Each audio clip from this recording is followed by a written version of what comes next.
Hi friends, ఎక్కడికి వెళ్తున్నాం అనుకుంటున్నారా? ఇవాళ శ్రీ పవిత్రమైన నంద్యాల జిల్లా వెలిసినటువంటి శ్రీ పవిత్రమైన యాగంటి పుణ్యక్షేత్రానికి ఇప్పుడే ఎంట్రీ ఇచ్చాము. చూడండి, ఇదే పవిత్రమైన పుణ్యక్షేత్రం, శ్రీ యాగంటి పుణ్యక్షేత్రం. మీరు చూసింటారు, సినిమా హాల్లో చూసింటారు. ఒకసారి చూడండి, ఇది ఎంట్రన్స్. ఇదిగో కనపడే ఈ కొండ గుహలు పవిత్రమైన యాగంటి గుహలు అంటారు. ఇదిగో మా ఫ్యామిలీ తోటి మేమందరం యాగంటి పుణ్యక్షేత్రానికి వచ్చాము ఇక్కడ చూడడానికి. ఇదిగో చూడండి, ఇక్కడ ఈ పాదరక్షాలు కడుక్కునే ప్లేసు. ఇక్కడ కాళ్ళు చేతులని శుభ్రంగా కడుక్కొని మీరు లోపలికి వెళ్ళాల్సి వస్తుంది. చూడండి, ఇదిగో చూడండి, ఇక్కడే ఈ పుణ్యక్షేత్రం చూడాలంటే చాలా అదృష్టం మాకు ఈ రోజుకి దేవుడు మాకు కల్పించాడు. చూడండి, ఈ పవిత్రమైన ఈ పుణ్యక్షేత్రాన్ని ఒక్కసారి చూస్తే మీ జన్మ ధన్యమవుతుంది. చూడండి, ఇదిగో మా ఫ్యామిలీ మెంబర్స్. ఇదిగో పెద్ద పెద్ద కొండలు, పచ్చని ఇక చెట్లు, ఈ పర్యావరణం ఎంత చూడచక్కనిగా ఉంటుంది. ఇది లోపల ప్రదేశాలు చూపిస్తారండి. ఇక్కడే పవిత్రమైన కోనేరు ఉంది. ఆ కొండల నడుము నుంచి ఆ పవిత్రమైన గంగాజలం మహానంది విగ్రహం మీద నుంచి నీళ్లు పడుతుంటే చూడాలి. ఒకసారి చూడండి, ఇటు ఇక్కడ ఈ మెట్ల ద్వారా గుడి మీదకి కోనేరు దగ్గరికి చేరుకునే ద్వారం ఇది. ఇదిగోండి, ఇప్పుడే లోపలికి వెళ్తున్నాం. చూడండి, ఇదిగోండి, ఇది కోనేరు. ఎప్పుడు నీళ్ళతో కలకల్లాడుతూ ఉంటుంది. నీళ్ళు మహానంది మీద నుంచి చూస్తున్నారుగా, అక్కడ దూరంగా అది కూడా స్నానం చేస్తున్నారు. అక్కడ మహానంది నుంచి నీరు వస్తూనే ఉంటుంది.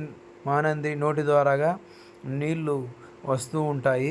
చాలా చక్కగా చూడచక్కని ప్రదేశం, ఎంతో పవిత్రమైన పుణ్యక్షేత్రం.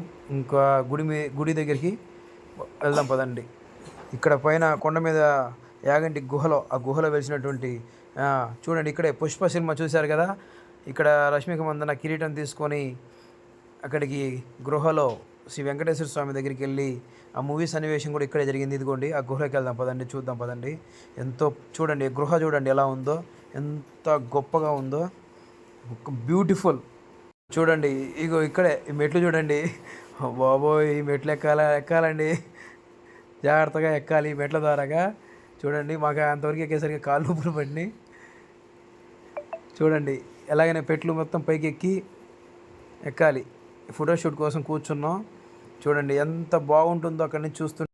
ఆ పిల్లకాయలు కూడా ఎక్కి పాపం కాళ్ళు వస్తున్నాయని చెప్పి కూర్చున్నారు.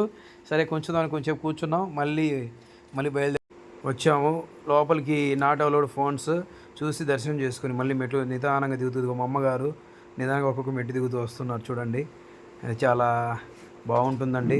అసలు సూపర్ బ్యూటిఫుల్ ప్లేస్. యూత్ని ఒక్కసారి ఇలాంటి సన్నివేశం చూడాలి, ఎక్సలెంట్గా ఉంటుంది. చూడండి ఎలా ఉన్నారో. అది మా పిల్లలతోటి నేను ఇక్కడ వచ్చాను. చూడండి, ఇదిగోండి, ఇక్కడ చూడండి మహానంది, ఇక్కడ శివాలయము, శివుని గుడి ఇక్కడ లోపల. ఇక్కడ మహానంది, ఇక్కడ ప్రతిరోజు రాగి గింజంత పరిమాణంలో మహానంది విగ్రహం పెరుగుతుందంట. ఇక పెద్దలు ఇక్కడ చెప్తుంటారు, ఇక్కడ పురాణాలు చూడాలి. ఇక మహానంది చూడండి, ఎంత పెద్ద విగ్రహం. ఇక్కడ ఈ గుడి ఎంత రాతితో కట్టిందనండి. ఎంతో పవిత్రమైన క్షేత్రం. చూసిన చాలు. చూడండి, ఒకసారి దర్శించండి, ఎంతో పుణ్యం కలుగుతుంది. ఇది నంద్యాల జిల్లా. ఈ గుడి నంద్యాల జిల్లాలో, నంద్యాల నుంచి 50 కిలోమీటర్ల దూరంలో యాగంటి పుణ్యక్షేత్రం. మీకు నంద్యాల నుంచి ఉంటాయి, బనగానిపల్లి నుంచి అయినా మీకు బస్సు సౌకర్యం కలిగి ఉంటుంది. అక్కడి నుంచి మీరు వెళ్ళి యాగంటి గుహలంటే బస్సులో మిమ్మల్ని ఇక్కడ దించి ఈ పవిత్రమైన పుణ్యక్షేత్రాన్ని చేరుస్తారు. ఇక్కడ మహాపవిత్రమైనది. యాగంటిలో ఒక ప్రత్యేకత ఉంది. కాకులు ఈ ప్రదేశంలో ఒక ముని మహారాజు శాపం వల్ల కాకులు ఈ ప్రదేశానికి రాలేవు. ఇక్కడ ఒక పెద్దలు పురాణాలు చెబుతున్నాయి. చూడండి, ఈ గుహలు చూడండి. ఓకేనండి, చూడండి, చూడండి, లొకేషన్ చూడండి ఎంత బ్యూటిఫుల్గా ఉందో. ఇక వాటర్ అక్కడి నుంచి కొండల నుంచి పడుతున్నవి. ఈ చెట్లు, ఈ గృహ, ఈ శివాలయం ఒక గోపురం, పవిత్రమైన గోపురం. కొండలు, గుహల మధ్య యాగంటి గుహలు పవిత్రమైనవి. ఇక్కడ శివాలయం, పక్కన శివాలయం, గర్భగుడి లోపల చూడండి. లోపల రాతితో చెక్కబడి. ఇంత చక్కని వీడియో మీకు అందించినందుకు ప్లీజ్ సబ్స్క్రైబ్ BBS ఛానల్.